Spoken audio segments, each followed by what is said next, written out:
હા, મારું નામ સુરેશભાઈ ફકીરભાઈ મકવાણા, વઢવાણનો રહેવાસી છું. આ વઢવાણ પાંચાલ જે મહાભારત યુદ્ધ થઈ ગયું ત્યારના આશરે 5000 વર્ષ જૂનું ગામ છે.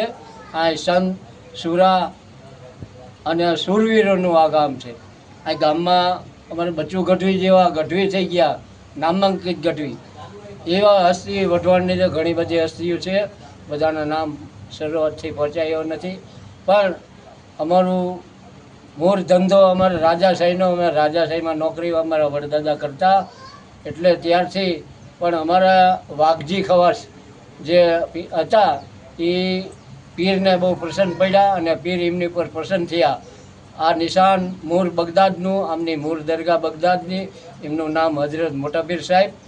ત્યાંથી પ્રસન્ન થઈને વઢવાણના રાજવી એમને લાવ્યા અહીંયા બગદાદથી, અને આ નિશાનીમાં આપ્યું કે ભાઈ આ નિશાની છે, તમે લઈ જાઓ અહીંયા ઉજવજો. રાજા સાહેબે અમને આપ્યું. અમારી 7-8 પેઢી ચાલુ થઈ ગઈ છે.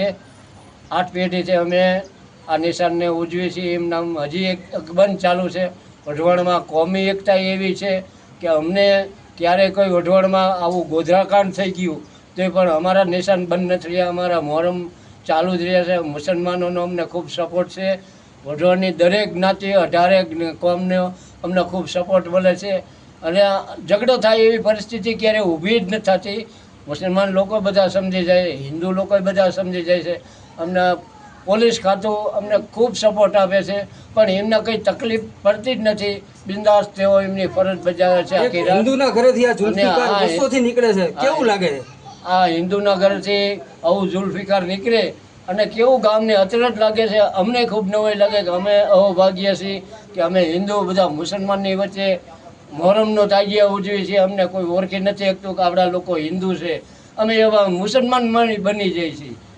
કેટલા વર્ષોથી આ પરંપરા? આ પરંપરા અમારી પેઢીમાં 350 વર્ષ ચાલુ થઈ ગયું છે.